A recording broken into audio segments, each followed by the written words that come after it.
Hello, আসসালামু আলাইকুম everyone. আশা করি সবাই ভালো আছেন, সুস্থ আছেন। সো বন্ধুরা, আমি অনেকদিন ধরে ভিডিও আপলোড করতে পারছি না শাওন মিয়া ইউটিউব চ্যানেলে। আমি অসুস্থ ছিলাম, তাই আজকে মোটামুটি একটু ভালো লাগছে, তাই আমি আপনাদের মাঝে আবারও চলে আসলাম। সো বন্ধুরা, আপনারা জানেন ঢাকাইয়া সিনেমার জনপ্রিয় সুপারস্টার শাকিব খানের এবার কুরবানি ঈদে আসছে ভয়ঙ্কর ধামাকা নিয়ে একটি সিনেমা, তার নাম হলো তুফান। আপনারা দেখেছেন গতকাল 11টা 30 মিনিটের সময় শাকিব খানের একটি 20 সেকেন্ডের একটি গান এসেছিল তুফানের। সো উড়াদুরা একটি গান।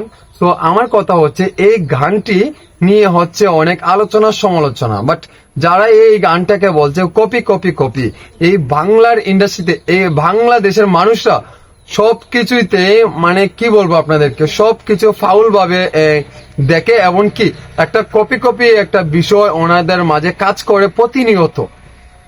আমি একটা জিনিস বুঝতে পারলাম না, এখন আমি বললাম আই লাভ ইউ, আরেকজনে বললো আই লাভ ইউ, এই জিনিসটা তো সেম সেম কথা, সেম ভয়েস, বাট এটা কপি হয়ে গেল, বা একটা ওয়ার্ড তো বলাই যায়, ঠিক না? তো আমার কথা হচ্ছে, আপনারা যে কপি কপি বলেন, আপনারা কপিটা দেখলেনটা কি, এমনকি 20 সেকেন্ডের এক দুই লাইন গানে আপনারা বুঝে গেছেন এটা কপি, বাট আপনারা আজব, আপনারা বিজ্ঞানী চেয়েও বড় বিজ্ঞানী। সো এটা আপনাদেরকে মানা খুবই দরকার। সাকিবিয়ানরা, আপনারাও যারা এগুলো অনেকেই অনেক ভাবে মন্তব্য করছেন এই সিনেমা নিয়ে, আমি বলতে চাই, আপনারা যে আরো একটি ডিসিশন নিয়ে ফেলেছেন, বা এই বাংলার ইন্ডাস্ট্রিতে অনেক পরিচালক প্রযোজক যারাই আছেন না কেন, বা প্রডিউসার যারা আছেন না কেন, তারা কিন্তু একটা ডিসিশন নিয়ে ফেলেছে, এই কুরবানি ঈদে কারো সিনেমা এমনিতেই করে হুট করে রিলিজ দিতে পারবে না টসের মাধ্যমে। তো আমার কথা হচ্ছে, এখন বাংলাদেশের সুপারস্টার শাকিব খানের টসেতে হেরে গেল, বাট তাহলে কি শাকিব খানের সিনেমা রিলিজ হবে না? এটা কোনো কথা? এটা কোন আইনে আপনারা দেখছেন, বা কোন আইনের ব্যবস্থাপনা নিয়ে আপনার এই কাজে নামছেন, সেটা আমার জানা নেই। আমি দর্শকের উপর ছেড়ে দিলাম, কারণ দেখেন, যার ভালো লাগে তারাই কাজটা করুক, বাট একজন সুপারস্টারের সিনেমা কখনো এইরকম স্টপ হয়ে থাকতে পারে না। শাকিব খান এই ইন্ডাস্ট্রির একটা আইডল, মানে এই ইন্ডাস্ট্রিটা দাঁড়িয়ে আছে শাকিব খানের উপর নির্ভরশীল করে। তো আপনারা যারা এইরকম আচার আচরণ করছেন, আপনারা আসলে এটা ঠিক করছেন না, এমনকি এটা একদমই অন্যায় করছেন।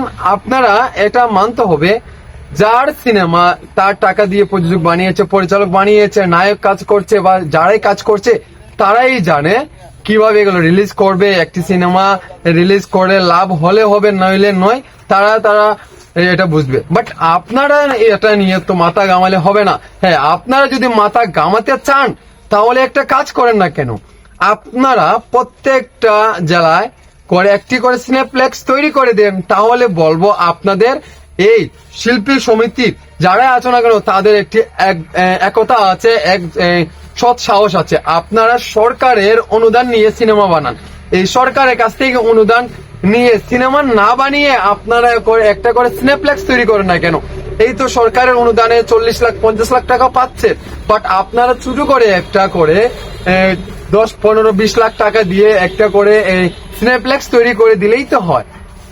বাট এই কাজগুলো আপনার করার সাহস নেই। বাট যে কাজকে ভালোবাসে, কাজ করে ইন্ডাস্ট্রিকে এগিয়ে নিয়ে যাচ্ছে, তার পিছনে আপনারা লেগেছেন। সো এটা আসলে ঠিক না।